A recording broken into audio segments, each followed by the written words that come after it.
गोरखपुर, मैं हेमा आप सभी का स्वागत करती हूं। आइए बढ़ते हैं आज की मुख्य खबरों की ओर। हेडलाइंस के प्रायोजक हैं विकास कलेक्शन शोरूम।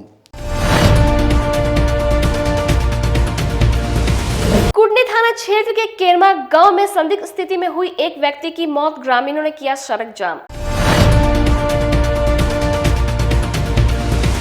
सरैया और मुशहरी के स्वास्थ्य कर्मी द्वारा गलत कोरोना अपडेट डाले जाने पर सिविल सर्जन ने दिया प्राथमिकी दर्ज कराने का आदेश। और लोगों की शिकायत मिलने पर मेयर और नगर विधायक ने शहर में चल रहे स्मार्ट सिटी के कार्यों का किया निरीक्षण। तो ये थी आज की मुख्य खबरें और अब खबरें विस्तार से। कुडनी थाना क्षेत्र के केरवा गांव में एक युवक की संदिग्ध स्थिति में मौत हो गई, जिसके बाद ग्रामीणों ने सड़क को घंटों जाम कर प्रदर्शन किया। जिले के कुडनी थाना क्षेत्र के केरमा में एक युवक की पीट कर हत्या कर दी गई। घटना से उग्र होकर ग्रामीणों ने शव को सड़क पर रखकर जाम कर दिया। मृतक की पहचान गोलू राय के रूप में हुई है। आरोपियों की गिरफ्तारी को लेकर लोग हंगामा करने लगे। सूचना मिलने पर कुडनी थानेदार अरविंद पासवान दलबल के साथ मौके पर पहुंचे। पुलिस को देखते ही लोगों का गुस्सा फूट पड़ा, जमकर नोकझोंक भी हुई। हालांकि पुलिस ने किसी तरह समझा बुझाकर सभी को शांत कराया, उचित कार्रवाई करने का आश्वासन दिया। घटना के बाद पुलिस मृतक के दोस्त से पूछताछ कर रही है। वह घटना के समय उसके साथ बताया गया है। थानेदार का कहना है कि पूछताछ में घटना का कारण सामने आएगा। परिजन ने अभी तक बयान नहीं दिया है। अगर किसी पर नामजद आरोप लगाएंगे तो पुलिस उसी बयान के आधार पर कार्रवाई करेगी। मृतक के परिजन मोहन ने बताया, वह अपने दोस्त के साथ दयालपुर स्थित अपने बहन के घर गया था। देर रात वहां से घर लौट रहा था। इसी दौरान रास्ते में उसे एक कॉल भी आया था। इसी के बाद कुछ विवाद हुआ, जिसके बाद कुछ लोगों ने घेर कर उसकी जमकर पिटाई कर दी। लाठी, डंडे और बांस से उसकी पिटाई कर दी गई। इससे वह गंभीर रूप से घायल हो गया। घटना की सूचना मिलने पर उसके घर वाले मौके पर पहुंचे और उसे अस्पताल में भर्ती कराया, लेकिन आज सुबह उसकी मौत हो गई। तो मारने से मर गया, मौत हो गया। कहाँ से लड़का आ रहा था? लड़का आ रहा था अपने बहन के यहाँ से। अच्छा, कहाँ पे घटना घटी है? प्रोग्राम मुसहर टोला में। भला एक आपसी विवाद में लाठी के द्वारा या किसी द्वारा मोहन राय जी के पुत्र हैं नूनू राय। अब हम लोग को शुरू में जानकारी हुई तो उसका हत्या कर तो सामने साथ अपने छप की अपनी दीदी के यहाँ से आ रहा था। विवाद हुआ किसी कारणवश। अब विवाद में कौन लोग है तो पुलिस जांच कर रही है और उनकी हत्या हो चुकी है। अभी फिलहाल हम लोग जनप्रतिनिधि लोग सब आए थे और पुलिस जांच कर पुलिस आई, बॉडी को लेकर पोस्टमार्टम के लिए गई है। पोस्टमार्टम के बाद जो भी बताएगा, परिजन अभी FIR नहीं दिए हैं। FIR में जो क्या देते हैं उस पर भी सामने। प्रशासन से क्या मांगे आप लोगों का ग्रामीण होने के नाते? लोग यही कि इसके सही बिंदु पे जांच करके और जो दोषी है उसको पकड़कर सख्त से सख्त सजा दी जाए। कौन थाना का मामला है? यह कुडनी थाना के अंतर्गत आता है। और कौन गांव में हुआ है घटना? ये घटना का जो PO स्थल हुआ केरमा रघुराम पड़ता है और मृतक का घर केरमा नया टोला पड़ता है। अच्छा, क्या किसी पे कोई संदेह वगैरह भी? संदेह परिजन अभी तो बेसूद है, परिजन बता नहीं रहे हैं। और जो एविडेंस मिला है पुलिस को, वहाँ के तथ्य के आधार पर पुलिस अपना कुछ लोगों को साथ ले गई है पूछताछ के लिए।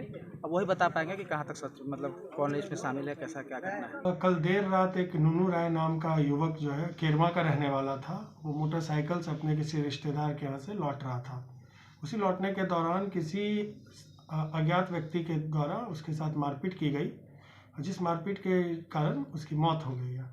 घटना की खबर मिलते ही पुलिस घटनास्थल पर गई थी, पता लगाया क्या हुआ है वहाँ मामला, और बॉडी को तुरंत पोस्टमार्टम के लिए भेज दिया गया है। एक बार पोस्टमार्टम की रिपोर्ट आ जाए और परिजनों से और बात करने के बाद आगे की कार्रवाई की जाएगी। काफ़ी मशक्कत भी सर की गई थी, रोड जाम किया गया, उसमें पुलिस को काफ़ी मशक्कत करना पड़ा था। कुछ लोगों में आक्रोश था इस बात को लेकर, चूँकि मौत हो गई है, लेकिन आपसी बात करके पुलिस के द्वारा समझाया गया और तुरंत एक्शन लिया गया, तुरंत पोस्टमार्टम के लिए भेजा गया और जो लोग भी इसमें इन्वॉल्व हैं उनको छोड़ा नहीं जाएगा। इसके लिए त्वरित कार्रवाई ऑलरेडी चालू की जा चुकी है। मृतक की पहचान वगैरह हो पाई है? कोरोना अपडेट में ऑपरेटरों द्वारा वैक्सीन डाटा गलत अपलोड किए जाने पर सिविल सर्जन ने डाटा ऑपरेटरों पर प्राथमिकी दर्ज कराने का आदेश दिया। कोरोना टीकाकरण में ऑपरेटर पर वैक्सीनेशन डाटा में छेड़छाड़ का आरोप मामले में कोरोना टीकाकरण में लगे सरैया के डाटा ऑपरेटर वीरेंद्र कुमार और मुशहरी PSC पर सिविल सर्जन के आदेश से प्रभारी चिकित्सा पदाधिकारी डॉक्टर DC शर्मा ने FIR के लिए आवेदन दिया है। ऑपरेटर पर वैक्सीनेशन डाटा में छेड़छाड़ का आरोप है। सिविल सर्जन ने गलती पकड़े जाने पर प्रभारी चिकित्सा अधिकारी को एफआईआर कराने का आदेश दिया था। कोरोना टीकाकरण और जांच के दौरान ऑपरेटर की कई गड़बड़ियां सामने आ चुकी है। सिविल सर्जन ने इससे पहले भी ऑपरेटर को सही से काम करने की हिदायत दी थी। Civil surgeon doctor Vinay Kumar Sharma ने बताया कि कोरोना वैक्सीनेशन बगैर लिए लोगों को वैक्सीनेटेड का मैसेज आ रहा था। साथ ही कोरोना से प्रखंड में बगैर किसी की मौत हुई पोर्टल पर एक व्यक्ति की मौत अपलोड कर दी गई, जिसे लेकर उन्होंने प्राथमिकी दर्ज करने का आदेश दिया था, जिसे लेकर सरैया थाना और मुसहरी थाना में एफआईआर दर्ज कराई गई है। सारे प्रभारी चिकित्सा पदाधिकारी को निर्देश दिया है कि अगर प्राइवेट डाटा अपडेट भी कर रहे हैं तो उन पर तुरंत जो है प्राथमिकी दर्ज कीजिए और कार्रवाई कीजिए, क्योंकि किसी भी हालत में गलत डाटा एंट्री बर्दाश्त नहीं किया जाएगा। फिलहाल किन किन पीएससी में इस तरह के मामले 2 पीएससी से ज़्यादा शिकायत आ रही है। अभी सरैया का शिकायत आया है, कल से कोई डेथ नहीं हुआ है वैक्सीनेशन में, उन्होंने पोर्टल पर डेथ दिखा दिया, तो उसका हम लोग करेक्शन तो करवा दिए हैं और वहाँ प्राथमिकी भी दर्ज हुई है, उनके प्रभारी ने बतलाया है। उसी तरह से जो है मुसहरी से अक्सर शिकायत आ रही है, कई लोग आते हैं यहाँ पर अपराय कि मुझे इंजेक्शन नहीं लगा, मेरे पास जो है वैक्सीनेशन का रिपोर्ट आ गया, तो वहाँ के प्रभारी को भी मैंने लिखा है और बात भी की उनसे। कुडनी प्रखंड के कमतौल गांव के रहने वाले किसान निपेंद्र शाही ने मशरूम की खेती कर किसानों के लिए नया रास्ता खोल दिया। अगर इंसान का हौसला बुलंद हो तो हर कुछ पूरा कर सकता है। ऐसा ही कारनामा कुडनी प्रखंड के आनंद कमतौल निवासी निपेंद्र शाही ने किया। 5 वर्ष पूर्व इन्होंने अपने गांव में ही मशरूम की खेती करना शुरू की और आज सफलता की ऊंचाइयों पर पहुंच गए हैं। इनकी खेती को देखकर गांव के ही लगभग 20 किसान मशरूम की खेती करना शुरू कर दिए हैं। नए तरीके के इस खेती में आमदनी के साथ किसानों की खाद की समस्या भी दूर हो गई है।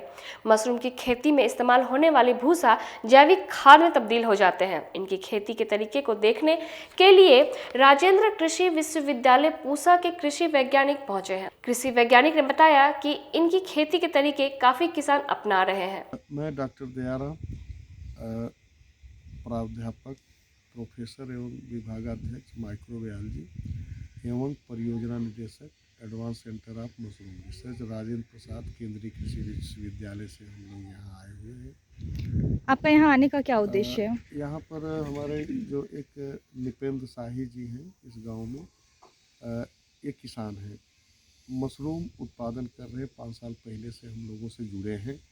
तो ये 3 मशरूम जो विश्वविद्यालय की तकनीकी के द्वारा उगाया जाता है गांव में रह कर के, लो कास्ट कम खर्चे में खेती बिना खेत के कॉन्सेप्ट को इन्होंने अडाप्ट किया। तो ये 3 mushroom, oyster mushroom, button mushroom, milky mushroom, इसका खेती ये सालों भर मिला करके कर रहे हैं और इनका आय व्यय इनकी ज़बानी आप समझिए। दूसरी बात है कि गांव में रह के गांव को रोजगार बढ़ाना। तो ये पहले हम लोगों के संपर्क में आए, फिर हम लोगों के दूर था तो मनोरमा सिंह आपके यहाँ पर हैं लालगंज की, उनके संपर्क में आए। एक किसान दूसरे किसान के संपर्क में आता है तो थोड़ा कॉन्फिडेंस बढ़ता है। इसके बाद में इन्होंने खेती व्यापक स्तर पर शुरू कर दिया और अब जब खेती व्यापक स्तर पर किया तो इसका सब्सट्रेट निकलता है, यानी इसका अवशेष बच जाता है मशरूम के हार्वेस्टिंग के बाद। वहीं दूसरी ओर किसान निपेंद्र शाही बताते हैं कि हम जब मशरूम की खेती शुरू किए थे तो कुछ लोग हम पर हंसे भी थे और आज वही लोग हम पर गर्व कर रहे हैं। मशरूम का उत्पादन करता हूँ और मशरूम के उत्पादन के बाद जो उसका वेस्टेज बचता है उससे आप खेती कितने करते दिनों से मशरूम का उत्पादन कर हैं। रहे हम हैं? करीब 5 साल से मशरूम का उत्पादन करते हैं। और स्टार्टिंग में जब आप किए थे तो क्या लागत में किए थे? स्टार्टिंग हम किए थे तो 200 रुपया लागत लगा था हमको।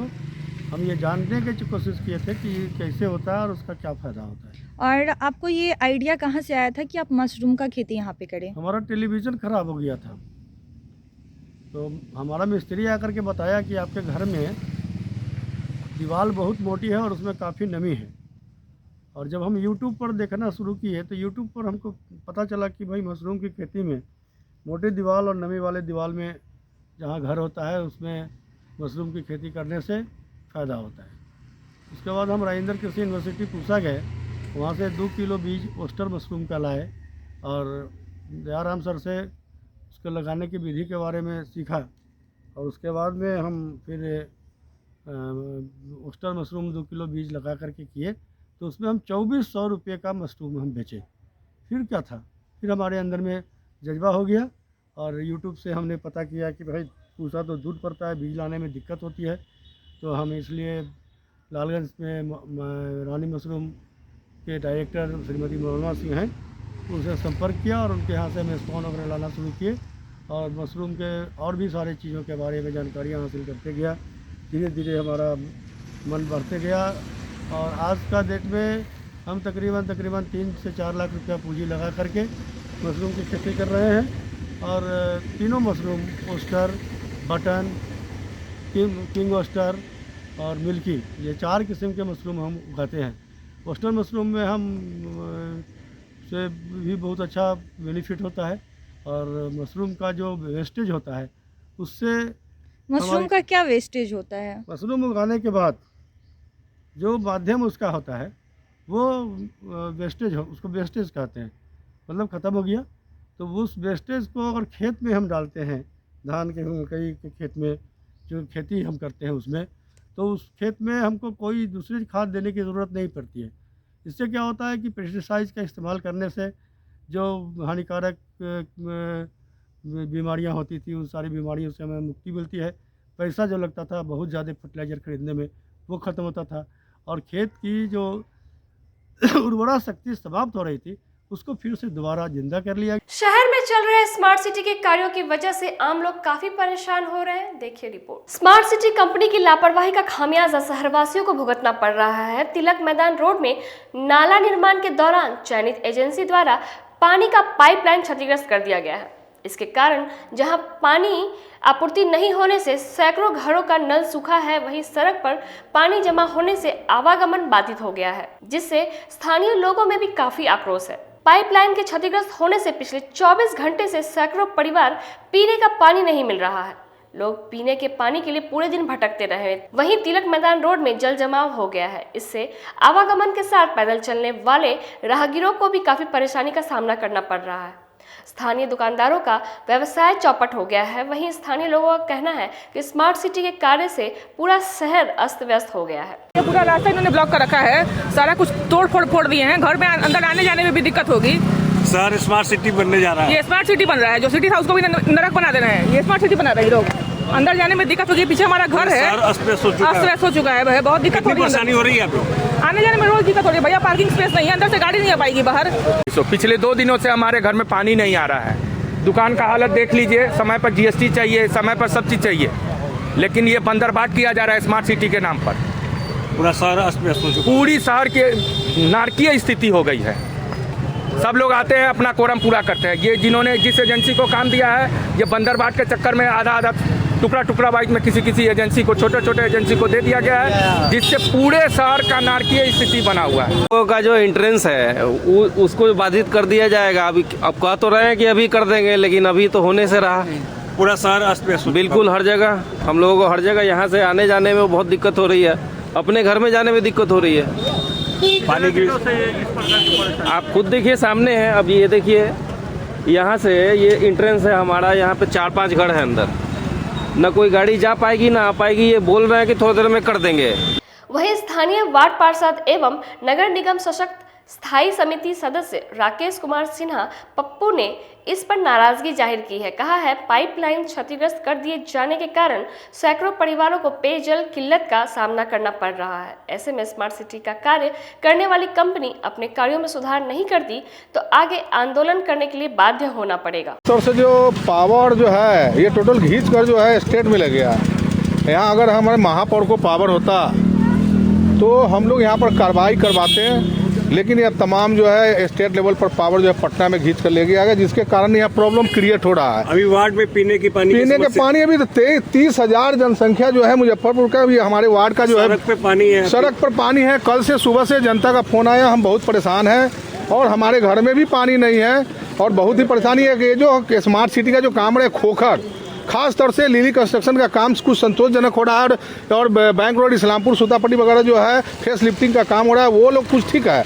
फार बेटर है। लेकिन ये खोखर जो है टोटल छोटे संवेदक को जो है तमाम रेडियस को जो है 200 फीट 300 फीट का जो ठेकेदारी जो है बेच दिया है मच्छरहट्टा की तरह, और कम्प्लीटली फेल है खोखर। इस पर जो है कार्रवाई होनी चाहिए। अगर कार्रवाई नहीं होती है तो जनता के द्वारा जो है सड़क पर उतरेंगे और जरूरत पड़े पर इसके जो है इसकी जाँच के लिए हम लोग विजिलेंस में भी जाने का काम करेंगे। गुरुवार की देर शाम नगर थाना में सचिन तेंदुलकर के फैन सुधीर कुमार के साथ पुलिस ने दुर्व्यवहार किया। ये है सचिन तेंदुलकर के सबसे बड़े फैन सुधीर जिले के कांटी थाना इलाके के रहने वाले हैं। इनके बारे में मैं आपको बता दूं कि देश ही नहीं पूरे दुनिया में ये सचिन तेंदुलकर के फैन के नाम से जाने जाते हैं। लेकिन सुधीर ने कहा कि यह मेरा दुर्भाग्य है कि आज से कुछ साल पहले जब यह थाना भवन नया बना था उस समय उन्हें सेलिब्रिटी के तौर पर उद्घाटन करने के लिए बुलाया गया था। उन्होंने फीता काटकर इसका उद्घाटन भी किया था, लेकिन आज उसी थाना पर उनके साथ मारपीट की गई है। जब मेरे साथ यह घटना हो सकती है तो आम जनता के साथ पुलिस कैसे पेश आती होगी ये समझा जा सकता है। मेरे साथ सचिन तेंदुलकर का सबसे बड़ा फैन सुधीर है, जो कि कांटी इलाके का रहने वाले हैं। आज ये टाउन थाना पे आए थे किसी मामले में मिलने, लेकिन इनके साथ दुर्व्यवहार हुआ है। सबसे पहले अपना परिचय बताइए। मैं सचिन सर के फ़ैन सुधीर कुमार गौतम आज मुजफ्फरपुर का नाम पूरे विश्व में फैलाते हैं, लेकिन आज किसी कारणवश मेरे एक छोटे भाई को लाए गए तो सिर्फ उनसे परिचय के लिए आए, तो फिर यहाँ के देखे बिहेवियर प्रशासन की तो मुझे धक्के मारे गए और 2 लात मारे गए। तो मैं बहुत दुख के साथ कहना पड़ रहा है कि प्रशासन ने मतलब बड़े पदाधिकारी को तो मैं सैल्यूट करता ही हूँ, लेकिन जो नीचे जो पदाधिकारीगण हैं वो अपने व्यवहार से मैं बहुत दुखी हूँ। लगातार पिछले कई वर्षों से आप चर्चित रहे हैं, मुजफ्फरपुर ही नहीं भारत ही नहीं पूरे विश्व में सचिन की वजह से आप जाने जाते हैं। कहीं ना कहीं आपके वजह से मुजफ्फरपुर का नाम गौरवान्वित होता है, और इस तरीके का घटना नगर थाना पे क्या सोच रहे हैं अभी आप? नहीं, मुझे बहुत, जब ये नगर थाना जिस दिन ओपनिंग थी उस दिन हम सेलिब्रिटी बनकर इसी थाने में आदर्श नगर थाने में आए थे, लेकिन आज मुझे जो 2 लात लगी मुंशी जी की तरफ से, इससे मैं बहुत असंतुष्ट हूँ और मुझे बहुत बुरा लगा कि कैसा बिहेवियर किए जाते हैं यहाँ पे आम जनताओं को। मतलब जिस समय नगर थाना बनी थी उस समय सेलिब्रिटी के रूप में आपको बुलाया जी गया। ये हाँ, कब की बात बता रहे हैं?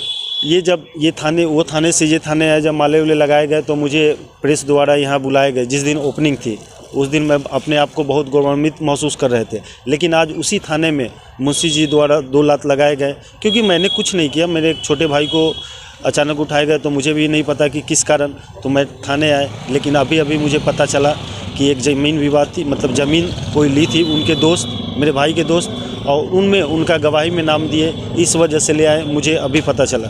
कौन भाई कौन है, नाम क्या है, आपसे बड़े हैं छोटे हैं, क्या है? मेरे चाचा के लड़के हैं, उनका नाम किशन कुमार है। ज़मीन से संबंधित मामले में लाए थे? ज़मीन से संबंधित नहीं है, ज़मीन उनके दोस्त की खरीदी थी। पठनटोली दामोदरपुर पंचायत में ही आती है, बैरिया बस स्टैंड के पीछे।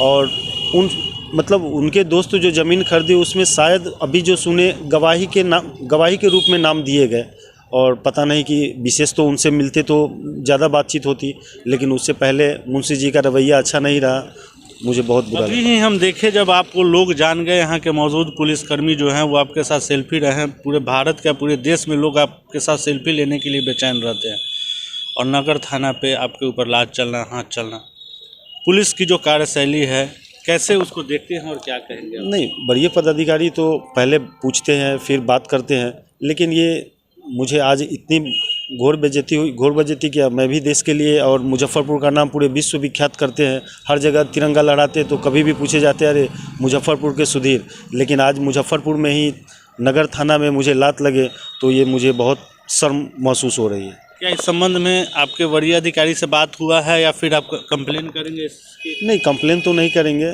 लेकिन मैंने अभी डीएसपी साहब से बात की है, तो उस समय ये नहीं मालूम था कि मेरे भाई को किस एवज में उठाए गए, तो मैंने उनसे बात की है डीएसपी साहब से, बस उन्हीं के कॉल आने का इंतज़ार कर रहे हैं। लास्ट क्या बोलेंगे आप पुलिस प्रशासन के लिए?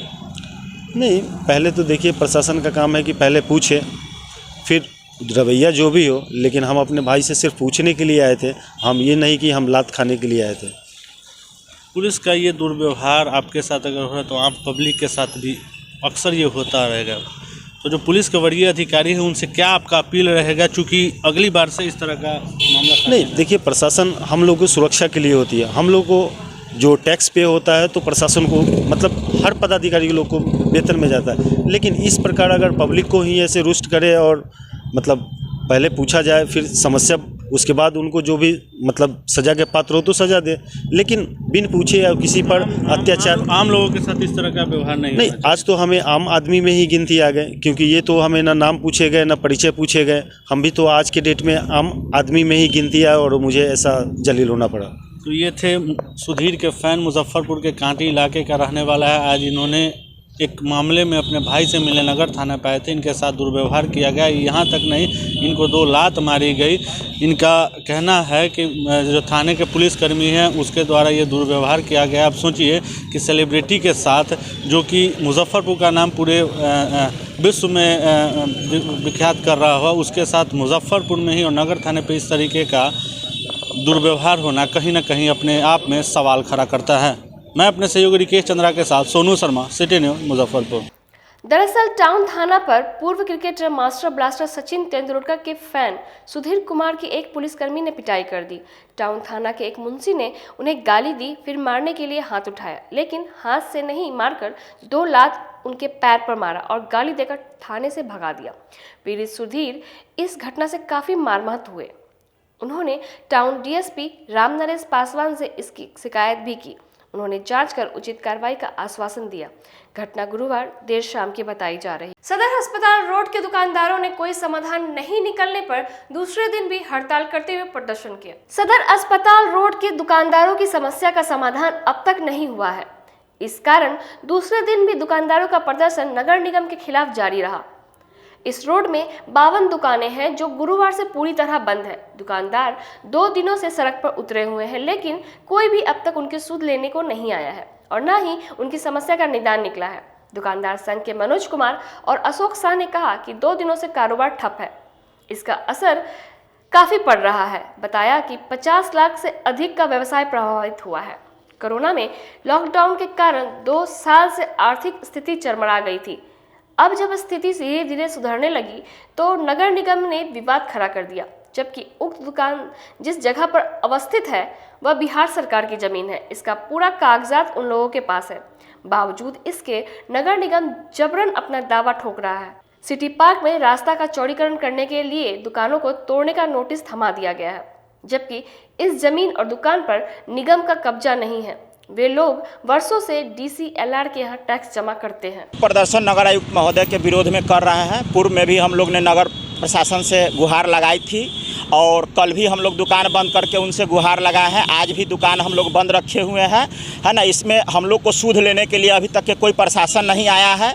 हम लोग का मांग है कि हम लोग खास माहौल में हम लोग के पूर्वज जो है दुकानदारी करते आ रहे हैं, जिससे हम लोग का भरण पोषण हुआ है और आज हम लोग भी इसी व्यवसाय पर डिपेंड है, इसी जगह पर डिपेंड है। लेकिन नगर आयुक्त महोदय द्वारा हम लोग का व्यवसाय छीनने का कार्य जो कर रही है, उसके विरोध में हम लोग धरना प्रदर्शन और नगर आयुक्त महोदय से और जिला प्रशासन से मिले हैं, लेकिन इसमें कोई अभी तक कोई कार्यक्रम नहीं हुआ है। उसके हम लोग यहाँ पर बहुत दिनों से बसे हुए हैं, लेकिन नगर आयुक्त का जो रवैया है व्यवसाय ख़त्म करने का, ये कोरोना काल में हम लोग को घर बेघर करने का, आज देश में बहुत सारी परिस्थितियाँ खराब है रोजगार को लेकर, लेकिन प्रशासन रोजगार देने के बजाय हम लोग का रोजगार छीनने का कार्य कर रही है। इस विरोध में हम लोग नगर आयुक्त से यह आपके चैनल के माध्यम से कहना चाहेंगे कि आप रोजगार उजारने का नहीं, रोजगार दिलाने का काम कीजिए। लेकिन स्मार्ट सिटी का हवाला देकर, जो कि सिटी पार्क में ऑलरेडी पहले से गेट बना हुआ है, फिर भी वह इधर से गेट निकालना चाह रहे हैं। हम लोग का जो यहाँ से उजारने का जो नगर आयुक्त द्वारा जो दिया गया है, उसके विरोध में हम लोग आज प्रदर्शन कर रहे हैं। कल भी दुकान बंद रखे थे और आज भी दुकान बंद रखे हैं। आगे जब तक इसका क्लियर नहीं होगा तब तक का हम लोग का आंदोलन चलते रहेगा। इसके लिए हम लोग आज भी जिलाधिकारी महोदय से मिलने जा रहे हैं। वो क्या आश्वासन देते हैं उसके बाद आगे का रणनीति हम लोग तय करेंगे। 104 दुकानें हैं। एक दिन का व्यवसाय क्या होगा? लगभग यहाँ से लाखों का व्यवसाय होता है। यहाँ से दाल रोटी सारे लोग का चल रहा है, पूरा परिवार सारे लोग का और है, स्टाफ है, दुनिया सब है। सबका भरण पोषण यहाँ से हो रहा है। आज जिलाधिकारी से मिलेंगे। आज हम लोग जिलाधिकारी से मिलेंगे। इससे पहले भी 10 दिन 15 दिन पहले हम लोग मिले थे जिलाधिकारी से। क्या आश्वासन मिला था? वो उसके बाद कुछ उस पर रिप्लाई नहीं दिए हैं।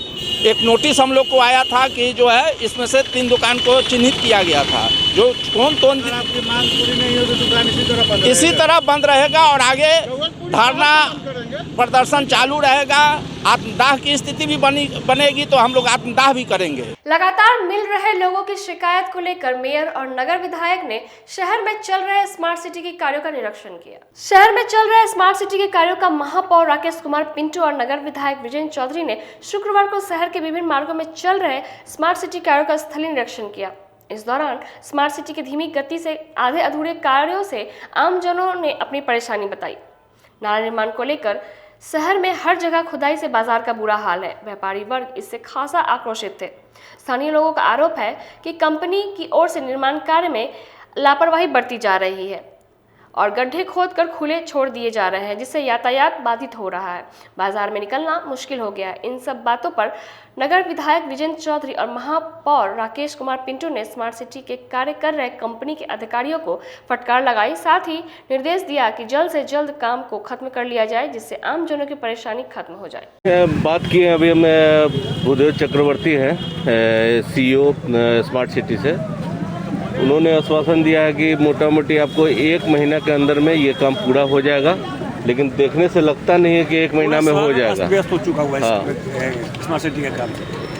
पूरा शहर को खोद करके स्मार्ट सिटी रख दिया है। इसके लिए वही बोल रहे हैं कि आप तेज़ी से काम कीजिए। एक नहीं, ऐसा नहीं कि एक नाला यहाँ खोद दिए, एक नाला आगे खोद दिए, इस हिसाब से काम नहीं चलेगा। आखिर देखिए, आप बगल में देखिए, यहाँ पर मोटा मोटी 1 महीना से ऊपर में ये पानी लगा हुआ है। अभी तक इसको मैंने वहाँ तक रोड बना देता है, बेचारे का दुकान बंद है।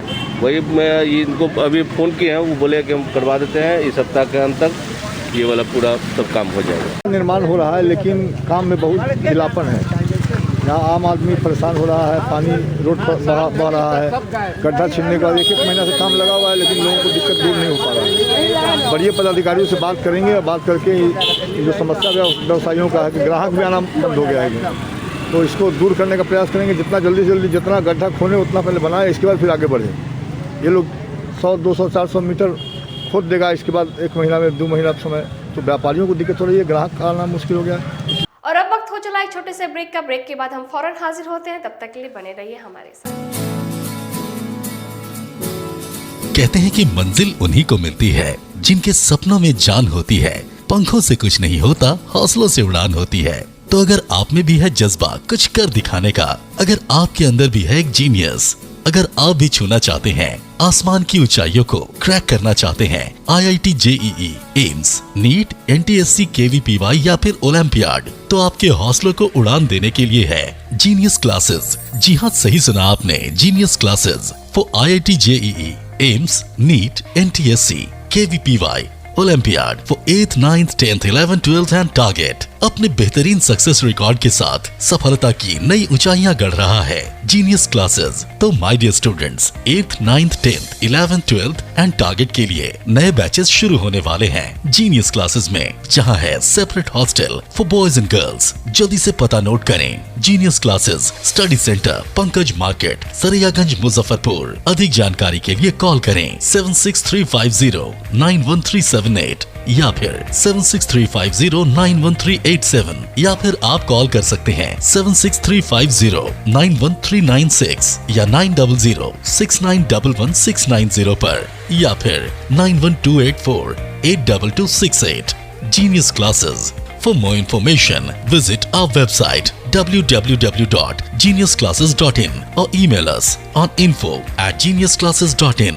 Registrations are open and new batches are starting soon. Rush to Genius Classes, Study Center, Pankaj Market, Saraiyaganj, Muzaffarpur. अगर आप स्टूडेंट हैं क्लास 7th के या फिर 8th के, 9th के या फिर 10th के, तो आइए जीनियस क्लासेस आपके लिए लेकर आया है टैलेंट सर्च एग्जाम 2022। जल्दी कीजिए, आज ही अपना रजिस्ट्रेशन कराइए। रजिस्ट्रेशन का एप्लीकेशन फॉर्म कलेक्ट कीजिए जीनियस क्लासेस के फ्रंट डेस्क से। घर की खूबसूरती और बढ़ जाती है जब 4 दीवारों के साथ फर्श भी खूबसूरत हो। आपके फ्लोर के टाइल्स, मार्बल की खूबसूरती और क्वालिटी, ये सभी इंश्योर करेंगे माँ Bhavani group of companies, authorised dealer of Kajaria. देश की मिट्टी से बनी टाइल्स से देश को बनाते हैं। Johnson, orient bell and all kinds of Indian imported granite and marble. Maa Bhavani group of companies, मतलब a complete floor solution, new 0 mile, Dadar road, Muzaffarpur. अब आ गया है आपके अपने शहर में उत्तर बिहार का पहला नीलकमल एक्सक्लूसिव शोरूम। नीलकमल इंडिया की फेवरेट फर्नीचर ब्रांड है। इस कंपनी के सभी रेंज एक ही छत के नीचे आपको मिलेगी। होम फर्नीचर, ऑफिस फर्नीचर की सभी रेंज यहाँ पे उपलब्ध है। कंपनी का एक्सक्लूसिव शोरूम होने के कारण 40% तक की विशेष छूट यहाँ मिल रही है। इसके अलावा 0% इंटरेस्ट के साथ बैंक से फाइनेंसिंग की भी सुविधा उपलब्ध है। तो देर मत कीजिए, एक बार हमारे यहाँ अवश्य पधारें। हमारा पता है Mithanpura, Narayanpur road, opposite to Vaishali management college, और हमारा कॉन्टैक्ट नंबर है 9334900888 और 7004320380। नॉर्थ बिहार का पहला एक्सक्लूसिव शोरूम मुजफ्फरपुर में यूए एसोसिएट के सौजन्य से नीलकमल का एक्सक्लूसिव शोरूम खुला है। और आप लोगों से यही भी निवेदन है कि एक बार इस शोरूम में आइए और इसके विस्तृत रेंज को देखिए, जो कि एक अच्छे रेंज के साथ एक अच्छी कीमत के साथ आपको मिलेगा। तो एक बार हम लोगों को आप सेवा करने का मौका दें। फैशन की दुनिया में कदम से कदम मिलाकर चलना चाहते हैं, वो भी कम बजट में, तो एक बार जरूर जाएं मोतीझील पूजा बाजार स्थित विकास कलेक्शन शोरूम में। यहाँ रेमन, पार्क, यूएस पोलो, मुफ्ती शर्ट, ब्लैकबेरी के एक्सक्लूसिव रेंज उपलब्ध हैं। इसके अलावा सियाराम के कोट पैंट, ब्लेजर और शेरवानी भी उपलब्ध है। सभी ब्रांड में 1 पीस के खरीद पर 20% तथा 2 पीस के खरीद पर 30% की विशेष छूट दी गई है। तो हमारे यहाँ एक बार अवश्य पधारें। हमारा पता है विकास कलेक्शन, बीवी कॉलेज स्कूल के अपोजिट पूजा बाजार, मोतीझील। हमारा संपर्क नंबर है 9835104722। हाँ, पहले आप लोग का नमस्कार। मेरे यहाँ विकास गारमेंट जो पूजा मार्केट मोतीझील में है, लगन के शुभ अवसर के लिए कोट पैंट, ब्लेजर, विंटर के जैकेट, स्वेटर, मतलब सब चीज़, शेरवानी, अंडर गारमेंट, सारे सब ब्रांड में, टी शर्ट भी सब वो है। और राउंड में टी शर्ट है, गोल गला में टी शर्ट है, सभी तरह का ब्रांड है। और सबसे अच्छा ये है कि हम ऑफर देते रहते हैं। अभी मोस्टली पानी टंकी स्थित वीवो एक्सक्लूसिव शोरूम में त्योहार के मौके पर मोबाइल की खरीदारी करने पर एक से बढ़कर एक उपहार दिए जाने की व्यवस्था है। 10 से 15 हजार की खरीदारी पर मेटल ईयरफोन, 15 से 25 हजार की खरीदारी पर वीवो बैग और 25 हजार से ऊपर की खरीदारी पर हेल्थ बॉन्ड दी जाएगी। तो एक बार हमारे यहाँ अवश्य पधारें। वीवो एक्सक्लूसिव शोरूम, पानी टंकी चौक। जो फिनांस की सुविधा में जेस्ट मनी भी फिनांस करती है। एक अच्छी बात यह है कि इंडिया के नागरिक होने के नाते आपको कहीं के भी नागरिक हैं, आपको यहाँ भी फिनांस मिलेगा जेस्ट मनी के माध्यम से। ये एक बेहतर बात है। अगर आप कहीं के भी रहने वाले और मुजफ्फरपुर में आप मोबाइल खरीदना चाहते हैं, आपके पास आधार या डॉक्यूमेंट दूसरे जगह का है, फिर भी हमारे यहाँ आपको जेस्ट मनी के माध्यम से आपको फिनांस की सुविधा मिलेगी। पहले ये सुविधा नहीं थी और बहुत जगहों पर ये सुविधा अभी भी नहीं है। ये हमारे शोरूम में आपको मिल पाएगा। ब्रेक के बाद आप सभी का फिर से स्वागत है। आइए बढ़ते हैं आगे की खबरों की ओर। सिविल सर्जन ने परिवार नियोजन पखवाड़ा को लेकर स्वास्थ्य विभाग के अधिकारियों के साथ बैठक की। जिले में परिवार नियोजन पखवाड़ा की शुरुआत होगी, जिसे लेकर शुक्रवार को civil surgeon doctor Vinay Kumar Sharma के द्वारा स्वास्थ्य विभाग के अधिकारियों के साथ बैठक की गई। बैठक में कोविड प्रोटोकॉल के साथ परिवार नियोजन मेला लगाने पर निर्णय लिया गया। साथ ही अभी चल रहे दंपत्ति संपर्क सप्ताह अभियान को भी तेज करने का निर्णय लिया गया। परिवार नियोजन पखवाड़ा शुरू होने से पहले अभी जिलों में दंपत्ति संपर्क सप्ताह मनाया जा रहा है। Civil surgeon doctor Vinay Kumar Sharma ने बताया कि जिले के सभी प्रखंड में परिवार नियोजन को लेकर जागरूकता कार्यक्रम चलाया जाएगा। पहला बच्चा 2 साल के बाद दूसरे बच्चे के बीच 3 साल का अंतराल जरूरी और 2 बच्चा हो जाने के बाद ऑपरेशन कराने के बारे में जानकारी दी जाएगी। साथ ही परिवार नियोजन को लेकर अस्थायी सामग्री के इस्तेमाल के बारे में भी लोगों को जागरूक किया जाएगा। ये फैमिली प्लानिंग के क्षेत्र में काम कर रही है, युवाओं को प्रोत्साहित कर रही है। हम लोग अभी जो कर रहे हैं कि विवाह के 2 साल तक कोई बच्चा ना हो और 2 बच्चों के बीच में कम से कम 3 साल का अंतर, ये जरूरी है सुनिश्चित करवाना, ताकि टोटल फर्टिलिटी रेट हमारा घटे और हमारी जनसंख्या कंट्रोल में। क्योंकि तुरंत कई बच्चे हो जाते हैं, उसके बाद लोग फैमिली 4 बच्चे 5 बच्चे के बाद अगर फैमिली प्लानिंग ऑपरेशन करवाते हैं तो उसका बहुत अच्छा रिजल्ट नहीं आ पाता है। इसलिए अगर इसको हम लोग ठीक से इम्प्लीमेंट कराएं, इसके लिए बहुत सारा टेम्पोरेरी मेथड है, उसको हम लोग प्रोत्साहित कर रहे हैं, इनके प्रोत्साहन दे रहे हैं इन लोगों के द्वारा। और हमारा जो है सो कंडोम है, आपका माला गोली है, उसके अलावा इमरजेंसी कंट्रासेप्टिव्स है, अंतरा इंजेक्शन है, छाया टैबलेट है, ये सब कई तरह की चीज़ें। और हमारे पास कई तरह रेंज है, तो हम लोग जो है मल्टीपल चॉइस दे रहे हैं लोगों के पास में, आपको जो सूट करता है वो लीजिए। कॉपर्टी है, वो भी टेम्पोरेरी मेथड है, तो हम लोग कई तरह के उनको पास दे रहे हैं, ब्रॉड अम्ब्रेला दे रहे हैं कि आपको जो है जो सूट करे उसका उपयोग कीजिए, लेकिन उपयोग कीजिए क्योंकि आपके स्वास्थ्य के लिए, बच्चे के स्वास्थ्य के लिए, माँ के स्वास्थ्य के लिए बहुत ही आवश्यक है।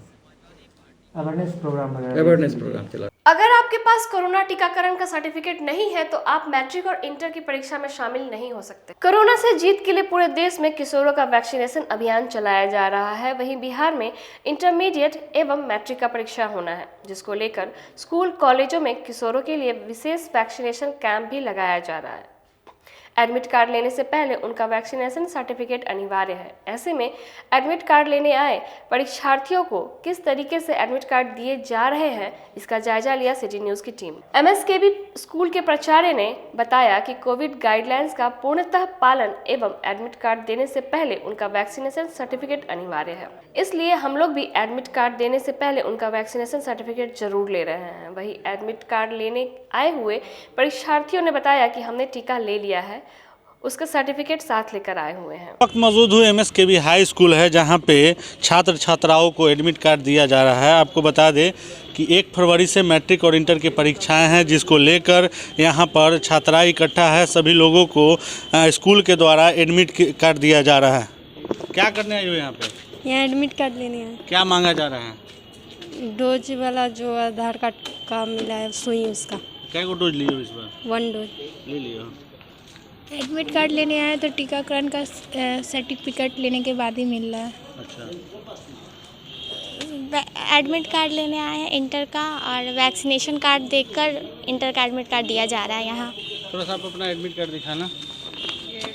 एडमिट कार्ड लेने के लिए आए हैं और उसको मांगा जा रहा है, वैक्सीनेशन कार्ड मांगा जा रहा है यहाँ। तो साफ तौर पे हम आपको दिखाना चाहेंगे कि जिसके पास टीकाकरण का सर्टिफिकेट है उन्हीं को एडमिट कार्ड दिया जा रहा है। ये एमएसकेबी हाई स्कूल है, जहाँ पे ये पूरा सोशल डिस्टेंस मेंटेन करते हुए तब यहाँ एडमिट कार्ड बांटा जा रहा है। जो लोग टीकाकरण ले लिए, क्या कुछ सरकार का गाइडलाइन है और किस आधार पे आप एडमिट कार्ड वितरण? सर जो है गाइडलाइन कोरोना को जो देखते हुए कोविड-19 का जो है कम हो रहा है, जो इस लोग वैक्सीन का जो है ये लोग ले लिए फर्स्ट डोज, उसका जो है सर्टिफिकेट हम लोग लेते हैं, उसके बाद जो है एडमिट कार्ड देते हैं बच्चे को। क्या नाम हुआ आपका? मेरा नाम मोहम्मद आफ्ताब। कब से एडमिट कार्ड मिल रहा है और कब तक मिलेगा? ये अभी तो मान के चले कि 31 तारीख तक इंटर वाला जो है मिलेगा, बच्ची जब भी आएगी मिलेगा। 1 तारीख से एग्जाम है, इसलिए 31 तारीख तक भी आएगी तो मिलेगा इसको। ये जो सरकार का नया नियम है, नया निर्देश जो जारी किया गया है, किस तरीके से आप लोग पालन कर रहे हैं? हाँ, पूरी तरह पालन हो रहा है। जो सोशल डिस्टेंस का पालन करना है, या जो है सर्टिफिकेट जो है सारा जो है लेके देना है, बच्चे सबको जो है इंजेक्शन दिलवाना है कोरोना वाला, वो सब हो रहा है, सब हो रहा है। साफ तौर पे देख सकते हैं कि एमएसकेबी की ये मेरी मौजूदगी है और यहाँ पे प्राचार्य भी है। मैडम थोड़ा सा आप इधर आएंगे। सरकार के द्वारा कोरोना प्रोटोकॉल के क्या नया निर्देश आप लोगों को मिला है? निर्देश यही मिला है कि इसका सर्टिफिकेट इसका वैक्सीनेशन का लेके, और उसके बाद उनको एडमिट कार्ड इशू करना है, और उसका एग्ज़ाम भी उसी तरह से होगा। ये जो एडमिट कार्ड देने की तिथि है, कब से कब तक है? तिथि देखिए शुरू हो गया है, अब 31, जब तक बच्चे नहीं लेंगे 31 तारीख तक तो नहीं हम लोग को देना ही है। क्या गाइडलाइंस है? गाइडलाइंस यही है कि वही कोरोना का सर्टिफिकेट लेके उसका उसको देख के लेके तब जाके फिर उनको, जिनका एज अगर मान लिया बाद 9th 10th में कुछ बच्चे हैं जिनका एज नहीं पूरा है, 15 नहीं कंप्लीट हुआ है, तो फिर भी ना बगैर सर्टिफिकेट के ही उनको दिया जाएगा। लेकिन जिनका पूर चुका है 15 के प्लस वालों को सबको बगैर है, जिनको टीका ले लिए हैं। आई थिंक 10th तक के 95% बच्चे। 95%, जो 5% बचे हुए हैं उसका क्या कैसे होगा? तो वो इनका 15 कंप्लीट नहीं हुआ है, तो उनको तो ऐसे ही दिया जाएगा ना, और उसके से फिर उनको एग्जामिनेशन में सोशल डिस्टेंसिंग का पालन करना है। और क्योंकि वो आया है कि जैसे एक सीट पे 2 बच्चे बैठेंगे, मिडिल सीट पे 1 बच्चे, फिर थर्ड सीट पे फिर 2 बच्चे, इस तरह से करके सोशल डिस्टेंसिंग का पालन करना है। जो छात्र छात्राएं देख रहे होंगे उनके लिए क्या संदेश आपके द्वारा रहेगा? कि कोरोना का टीका ज़रूर से, अगर जिन्होंने ले लिया है, जिन्होंने नहीं लिया है वो ज़रूर से ज़रूर ले लें, क्योंकि बगैर सर्टिफिकेट के न एडमिट कार्ड इशू होगा और न एग्जामिनेशन में बैठने दिया जाएगा जिनका एज कंप्लीट हो, जो 15 साल के हो चुके हैं। परिचय मैडम बता दीजिए अपना। मेरा नाम इकबाल बानो है, मैं यहाँ प्राचार्य हूँ। तो ये थे MSKV के प्राचार्य। आपको बता दें कि लगातार सिविल सर्जन खुद जिले में पूरे मॉनिटरिंग कर रहे हैं कि जो बच्चे टीकाकरण ले लिए हैं उन्हीं को एडमिट कार्ड दिया जाएगा और उन्हीं को परीक्षा में बैठने दिया जाएगा। मैं अपने सहयोगी के चंद्रा के साथ सोनू शर्मा, सिटी न्यूज़, मुजफ्फरपुर।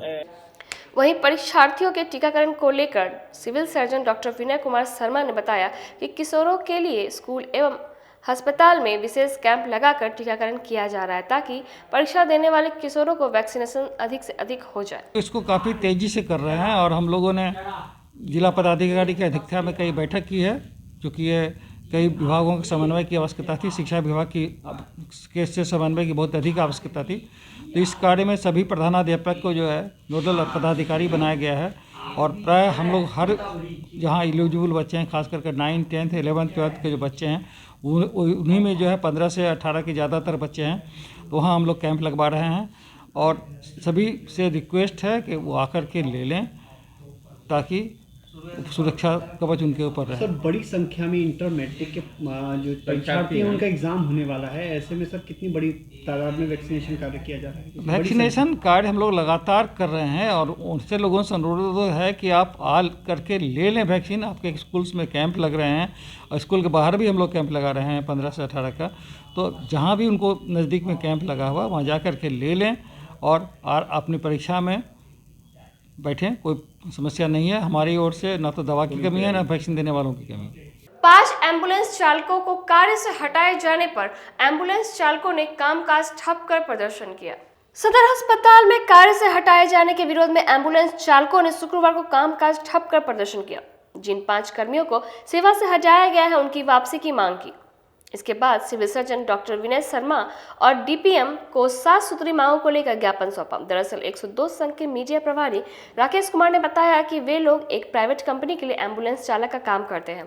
कुछ दिन पूर्व कंपनी के अधिकारियों ने बेबुनियाद आरोप लगाकर 5 कर्मियों को सेवा से हटा दिया। उनके द्वारा उन कर्मियों पर नेतागिरी और गुटबाजी का आरोप लगाया गया था, जिसके बाद उन सभी को काम से हटा दिया गया। इसी के विरोध में उन लोगों ने प्रदर्शन किया है। अगर उनकी मांगों को पूरा नहीं किया गया तो आगामी माह में एम्बुलेंस सेवा को पूरी तरह से ठप कर दी जाएगी।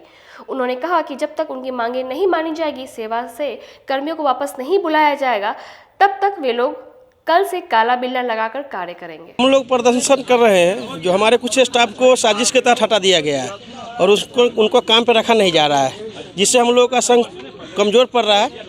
और हम लोगों का इच्छा है जो हमारे जितने कर्मचारी हटाए गए हैं उनको काम पे रखा जाए। कितने ऐसे कर्मचारी जिनको हटाया गया? 4 से 5 कर्मचारी ऐसे हैं जिनको हटा दिया गया। साजिश के तहत जो आप नेतागिरी करते हो आपको हटाते हैं। आरोप क्या लगाया गया? वही नेतागिरी, आप यहाँ इसको फोड़ते हो, उसको फोड़ते हो, फना सेंटर फोड़ते हो, चिन्ना सेंटर फोड़ते हो, इसलिए हटा दिया गया। PDPL कंपनी हटाई है। आप लोग उसी कंपनी के थ्रू काम? जी। आज किन से मिलने आए हैं? आज हम लोग आए हैं सिविल सर्जन साहब और DPM साहब से मिलने। अच्छा, क्या डिमांड आप लोग? डिमांड यही है जो जिस स्टाफ को हटाया गया पहले उसको रखा जाए। उसके अलावा जो मेरा PF ESI जो कटा 10-10 महीने का काट कर एक कंपनी रख चुका है उसको पूरा करें। 4 महीना से पेमेंट नहीं मिल रहा है, पेमेंट दिया जाए, अन्यथा हम लोग कहाँ जाएंगे? इस कोरोना काल में हमारा स्टाफ कहाँ जाएगा? किसके घर पर जाए? DPM साहब के यहाँ जाए, सिविल सर्जन साहब के यहाँ जाए, या मुख्यमंत्री या स्वास्थ्य मंत्री किन के पास जाए? कहाँ से हमारा पेट चलेगा? ये लोग क्लियर करके बताएं। अन्यथा अगर क्लियर करके नहीं बताते तो अगले माह में हम लोग लेटर दे चुके हैं, उस तारीख से अनिश्चितकालीन हड़ताल पर जाएंगे। आज क्या है? आज हड़ताल है? आज हम लोग प्रदर्शन करके दिखा दिए हैं। कल से हम लोग काला बिल्ला लगा के काम करेंगे। समथिंग फरवरी में 6 फरवरी तक, जब तक डिमांड पूरा नहीं होता है। 6 फरवरी तक डिमांड पूरा नहीं होता तो हम लोग इन्हीं के ऑफिस में और इन्हीं के सामने सारी गाड़ी खड़ा कर देंगे और यहीं बैठ जाएंगे भूख हड़ताल पे। आज एम्बुलेंस सेवा जारी है या ठप है? आज जारी है, चूँकि आज हम लोग 1 घंटा का ही प्रोग्राम रखे हैं, इसलिए आज हम लोग नहीं रोके हैं, लेकिन 6 तारीख से हम लोग रोक देंगे। एक प्रयास मंच के कार्यालय में मंच के सदस्यों ने नगर निगम सफाई कर्मियों के बीच कंबल और मास्क का वितरण किया। ठंड और कोरोना संक्रमण से बचाव के लिए नगर निगम सफाई कर्मी के बीच एक प्रयास मंच के द्वारा पुरानी गुदरी बहलखाना रोड स्थित मंच कार्यालय परिसर में कंबल और मास्क वितरण किया गया। मंच के संस्थापक ने कहा कि ठंड में जहां हम लोग अपने घर में रहते हैं, वहीं दूसरी तरफ नगर निगम सफाई कर्मी अपने घर से बाहर निकलकर मोहल्ले व सड़क की सफाई करते हैं, ताकि हम सभी लोग स्वच्छ और स्वस्थ रह सकें। अपने शहर को स्वच्छ और सुंदर बनाने में हम लोगों को भी आगे आकर नगर निगम कर्मचारी का साथ देना होगा, तब जाकर अपना शहर स्वच्छ व सुंदर बनेगा, तब जाकर शहर स्मार्ट सिटी बनेगा। एक प्रयास मंच के द्वारा पुरानी गुदरी बहलखाना रोड स्थित एक प्रयास मंच कार्यालय में वार्ड 39 के सफाई कर्मियों के बीच कंबल व मास्क वितरण किया गया, जहां एक तरफ हम लोग कोरोना संक्रमण का सामना कर रहे हैं और कड़ाके की ठंड में हम लोग घर में रहते हैं, तब ये लोग अपने घर से बाहर निकलकर गली मोहल्ले की साफ सफाई करते, ताकि हम लोग स्वच्छ व स्वस्थ रखें। और साथ ही शहर को स्वच्छ और सुंदर बनाने के लिए इन लोगों के साथ हम लोग को भी आगे आना होगा और ऐसे लोग का सम्मान बहुत जरूरी है। इसी को देखते हुए मंच के द्वारा इन लोगों को कड़ाके की ठंड से राहत के लिए कंबल और कोरोना संक्रमण से बचाव के लिए मास्क का वितरण किया गया। आज की खबरों में बस इतना ही। दीजिए इजाजत, नमस्कार।